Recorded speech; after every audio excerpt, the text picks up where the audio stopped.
Salut les nazes, aujourd'hui je vais t'apprendre à ne pas ruiner ta vingtaine et comment ne pas finir dépressif à 35 ans. Pas besoin de me remercier. D'abord commençons par une petite histoire qui va te donner l'impression que ça n'a rien à voir avec le récit et pourtant tu verras ça va prendre son sens. Au début de l'humanité, quand l'homme est arrivé, on était l'underdog. On n'était pas du tout censé gagner, je veux dire. Quand tu regardes les animaux, on n'a pas de crocs, on n'a pas de griffes, on n'est pas si puissant que ça, on n'avait aucune raison de gagner. C'était un peu le combat du siècle, le retournement incroyable de voir l'homme, l'humanité, dominer au final toutes les espèces et devenir le prédateur ultime. Et ça s'est fait grâce à l'évolution, parce que nous avons évolué. À la différence, par exemple, des poissons, tu vois, qui sont un peu cons. Genre, il y en a un qui va se faire bouffer à un endroit, les autres, ils vont pas se poser de questions. Putain, merde, c'est bizarre, il revient pas. Eh ben, pas nous. Tous ces réflexes qui ont fait de nous la force dominante de cette planète existent encore à l'intérieur de nous. Ces réflexes, ces envies de se reproduire à tout prix, de gagner à tout prix. Alors ici, je veux déglamouriser. Imaginons que tu sois un jeune homme ambitieux. T'es avec ta meuf, tu te jettes dans cette relation, tout se passe bien dans le meilleur des mondes. Sauf qu'il y a un problème. Ton ambition ici cesse d'exister. Tu vas me dire, bah non, je peux continuer mes projets. Non, pas vraiment. Parce que si t'es dans ma situation, c'est-à-dire que tu vas pas gagner la loterie génétique, t'es pas né dans une famille aisée, vouloir réussir, ça comprend de prendre des risques. Et parfois des risques démesurés, c'est-à-dire se jeter dans le travail, par exemple. Moi, je me jette dans le travail, quitte à mettre de côté mes passe-temps. Et ça, c'est quasiment impossible dans une relation. Puisque dans une relation, ce n'est plus toi. C'est vous, c'est nous. C'est pas n'importe quoi. Qui dit un projet ambitieux dit devenir une meilleure personne, monter dans les classes sociales. Donc pourquoi tu te jettes maintenant, comme par désespoir, pour trouver quelqu'un ? Forcément, si t'as de l'ambition, ça ne peut pas être numéro 1. Parce que sinon, tu n'as pas d'ambition. Tu vois ce que je veux dire ? Si tu veux devenir riche, à un moment donné, va falloir donner. Va falloir donner plus. Surtout au début, donner plus que ce que l'on reçoit. On peut faire exactement la même chose avec les amis. Ça va être beaucoup plus simple avec les amis, parce que bon, est-ce que tu penses qu'ils vont te tirer vers le haut ou vers le bas ? Ils peuvent te causer des dégâts quasiment rédhibitoires, quoi. Et surtout, arrêtons de se mentir à soi-même. Quand on est en relation, pire, marié, pire si on a des enfants, la liberté n'est plus la même. Faut se dire les choses comme elles sont, d'accord ? Ça peut être merveilleux, y a pas de problème. Mais à un moment donné, faut faire son choix. D'accord ? Et après, plus tard, ces considérations rentreront en compte. Je ne dis pas qu'il n'y a que l'argent qui existe, qu'il n'y a que la réussite matérielle. Non. Moi, j'ai même pas 30 ans, d'accord ? Et je vois des gens, des amis à moi, qui ont, entre guillemets, ruiné leur vie. C'est-à-dire qui avaient plein d'aspirations quand ils étaient plus jeunes. Et qui maintenant se retrouvent à vivre une vie banale qui, en vrai, détestent. Et on se retrouve avec des types qui détestent passer du temps avec leur femme, par exemple, ou avec leur copine. Ce qui est quand même pathétique. Déjà, t'es une merde. Tu respectes pas l'autre, parce que c'est du respect de l'autre de lui dire la vérité. C'est ça, aimer. C'est dire la vérité même quand elle plaît pas. Sauf si elle te dit « est-ce que j'ai grossi ?» Bon là tu mens là. Ces gens-là, quand on se retrouve, parfois des fois on se revoit, et qu'on commence à rediscuter comme avant, je vois la flamme, la lueur dans leurs yeux, qui se réallume. Les mecs revivent, ils se remettent à rêver. Mais en vrai de vrai, soyons sérieux. Ils n'aiment pas leurs femmes, ils n'aiment pas leurs enfants. Est-ce qu'il y a une honte à ça ? Pas vraiment, on peut pas forcer l'affection. Par contre, t'es un lâche si tu dis rien. T'es un lâche si tu restes là. Sois honnête avec les autres, mais surtout avec toi. D'accord ? Si t'as pas envie... Si, je sais pas, peut-être ton rêve dans la vie, c'est de te taper des putes et prendre la coke. Bah écoute, si tu comprends les répercussions de tes actes et que t'en prends la responsabilité, grand bien t'en fasses, je suis heureux pour toi. Alors voilà, attention, je ne suis pas ton père. Déjà, de une, peut-être que tu vas tomber sur une personne exactement sur la même longueur que toi. Mais déjà, de une, j'ai envie de te dire, si tu te jettes dans ta première relation, sans expérience, qu'est-ce que t'en sais ? À quoi ça ressemble ? Et j'ai envie de dire, si t'habites pas avec la personne, tu ne sais pas ce que c'est que d'être en relation avec elle. C'est facile quand on apprend à se connaître, évidemment. On est tous beaux, tous belles, tous super gentils, drôles, charismatiques. Moi, ce qui m'intéresse, c'est quand on est dans la difficulté, comment tu réagis ?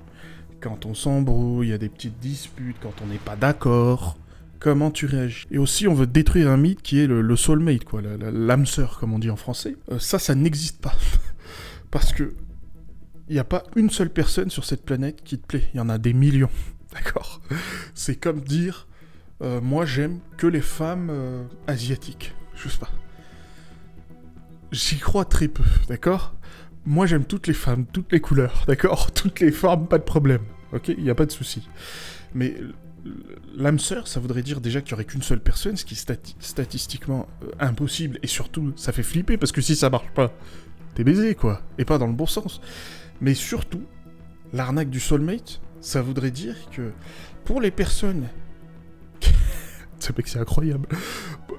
Généralement, les personnes sortent avec d'autres personnes qui sont dans leur champ d'action, quoi. D'accord ? On est de la même ville, où on travaille, on est au même boulot. Ça voudrait dire que ton âme sœur, comme par hasard, existe déjà dans ton entourage, quoi. T'imagines la chance que t'as, elle va jouer au loto, quoi. Ça voudrait dire que toutes ces personnes... Ça, c'est quasiment l'écrasante majorité des gens. Ils sortent avec des gens qui sont proches d'eux. Les 3/4 des gens ne voyagent pas. Les 3/4 des gens ne vont pas voir plus loin que leur ville de naissance. Ok ? Donc, ils vont rencontrer une personne, et ça sera la bonne. Ça n'existe pas, ça. D'accord ? C'est juste quelqu'un qui va avoir des regrets plus tard. Et qui va regarder les femmes partout, là, et baver. Ok ? Peut-être, toi, t'as juste envie d'avoir des relations sexuelles, frère. Peut-être tu t'en fous de la relation, j'en sais rien. Mais arrêtons de se mentir, ok ? Deuxième point pour pas ruiner sa vingtaine. Et quand on ruine sa vingtaine, on ruine par la même occasion sa trentaine. Ah, ça va de soi. Et généralement le reste de sa vie, malheureusement. Donc, ici, j'ai appelé ça mettre le frein à main. Pourquoi ? Alors, je mets l'école, oui. C'est bien d'aller à l'école, d'apprendre des choses. Oui, mais si quand tu sors de l'école avec tes diplômes, tu arrêtes d'apprendre, c'est comme si tu mettais fin à tes jours. Voilà, c'est la même chose. Laisse-moi te raconter ma petite histoire. J'ai un BTS technico-commercial, ok ? Alors, quand je me suis rendu dans l'établissement, au début des 2 années, puisque c'est en 2 ans, c'est un BTS, je me suis dit, je vais bosser comme un chien, comme ça, pour la première fois de ma vie, parce que j'aurai un bon stage, je serai tranquille, pète sa mère, je continue. Logique. C'est logique, on est d'accord. Alors, je me suis tapé les félicitations à chaque semestre. Ça m'a pas empêché de trouver un stage à 30 bornes de chez moi.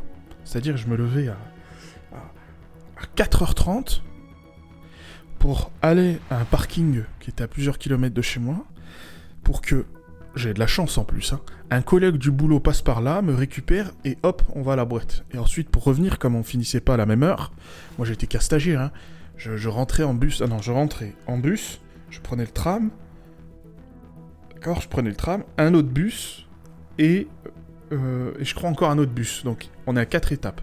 On devait mettre 1 heure pour rentrer chez soi, minimum. Ça c'est si on avait de la chance, si j'avais de la chance. Et de l'autre côté, il y avait un type qui était dans ma classe. Son prénom commence par un S, j'ai pas envie de donner son prénom, mais en gros, ce type-là, il avait tout compris à la vie. Il avait compris que les compétences, tout le monde s'en bat les couilles, sauf les profs. Ce qui est important, c'est leur boulot. Mais que dans le monde réel, ce qui compte, c'est l'humain. C'est-à-dire que lui, c'était un mec qui s'était mis à, par exemple, lire Le Monde, à s'intéresser aux personnes.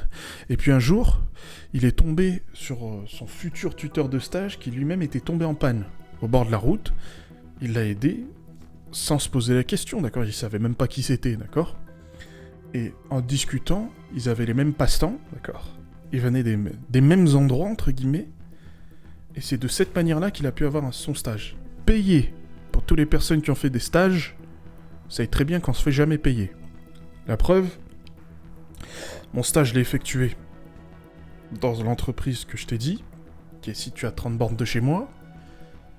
Pendant tout le long du stage, le mec m'a sucé, en me disant « faut qu'on te donne un petit quelque chose, un petit quelque chose. » Je crois que c'était 9 mois le stage étalé sur les 2 ans, un truc comme ça. À la fin, il m'a donné peanuts. 0, nada, rien. D'accord ? Il m'a rien donné.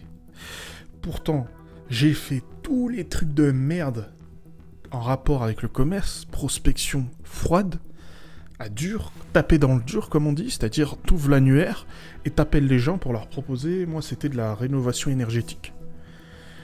Tu fais ça pendant 8 heures, ça te remet les idées en place, d'accord ?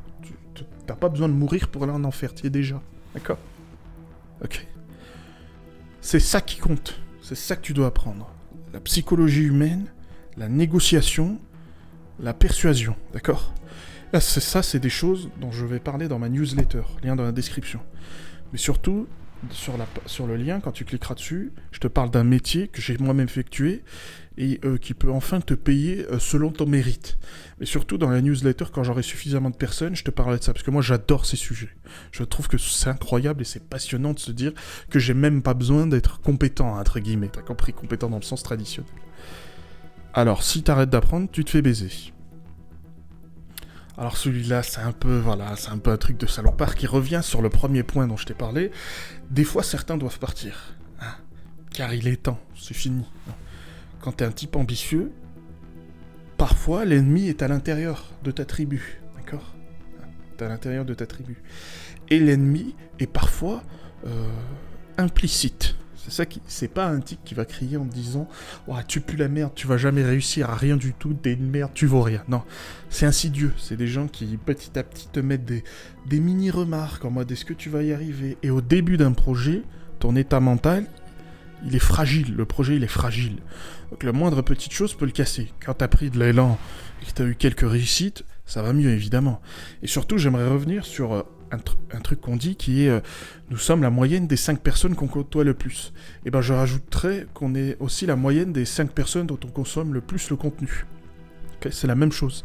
Si au quotidien tu t'entoures de socialistes, de communistes qui te disent c'est la faute du grand capital ou des Illuminati ou des juifs ou j'en sais rien du tout, et qui t'incitent à ne pas prendre tes responsabilités, à ne pas passer à l'action et à ne pas faire du mieux que tu peux, parce que j'ai quand même entendu des gens par exemple dire l'argent c'est pour les patrons, et puis quand on leur dit, bah vas-y, entreprends, fais quelque chose, il fait non, entreprendre c'est pour les riches. Alors qu'ouvrir une micro-entreprise, ça coûte 0. Hein ? Leur système, par exemple, ça je vais revenir sur un truc communiste, tu vois, leur système de coopérative de l'entreprise qui appartient aux salariés, ok, si c'est si bien que ça, faites-le, montrez-nous que ça marche. Évidemment, en crachant sur tout ce que le capitalisme a fait, tu vois, ça te tire vers le bas. Parce que moi, mon objectif, c'est ce que j'essaie de faire, c'est parler à un marché, vous, et t'offrir tellement de valeur que t'as envie d'acheter mes produits. C'est comme ça que ça marche, tu vois. Donc, si tu t'entoures de ces personnes-là, tu vas te faire baiser. Et il y a certaines personnes dans ta vie qui doivent partir, voilà. Moi, je dois avoir 1 ou 2 amis, pas plus. Parce qu'avant, je traînais avec des gens, mais ça me faisait pas rêver, la vie. Et pour moi... la vie n'a aucune valeur, il n'y a pas de valeur intrinsèque à la vie, c'est ce que tu en fais, d'accord ? Hein ? Alors évidemment, sois pas con, un peu de nuance, je te dis pas de jeter tes parents, parce qu'ils sont pas entièrement d'accord avec toi, même tes amis, d'accord ? Mon père, voilà, il a été charisme magasinier, il s'est cassé le dos toute la journée, je lui parle de YouTube, Internet, mais qu'est-ce qu'il en a à foutre, lui, il en sait rien du tout. Il connaît pas du tout, lui, il veut que ses enfants ils soient en bonne santé, et voilà. Qui pratique un certain métier, parce que pour lui, voilà, c'est la classe. Encore une fois, raison pour s'inscrire sur ma newsletter. Parce que cet aspect-là, ok, de sortir des chemins battus, des chemins déjà explorés par l'écrasante majorité des gens, ça ne mène pas à la réussite. C'est pour ça que quand quelqu'un parle d'une nouvelle opportunité géniale qui existe en 2024 et qui fait une vidéo YouTube dessus, c'est déjà fini. D'accord ? C'est déjà terminé, trace la route. Trace ta route, passe à autre chose. Ok ? C'est comme on dit, il y aurait des sociétés secrètes incroyables comme BlackRock qui dominent le monde, mais personne ne le voit. Mais en fait, tu fais une vidéo YouTube dessus, sur une plateforme gratuite. Si c'était tellement secret, comment tu peux faire ta vidéo, tu vois ? Ne te laisse pas avoir par ces conneries. Toujours un peu de nuance, évidemment. Alors là, cet aspect, il va te taper, surtout, ça fait mal. Parce qu'il faut pas être un golem. Là, j'ai parlé de consommation de drogue, de suivre la foule. Tu suis la foule, tu seras comme la foule. Ne pleure pas, d'accord ? Ne pleure pas. Je vais faire une vidéo sur le luxe.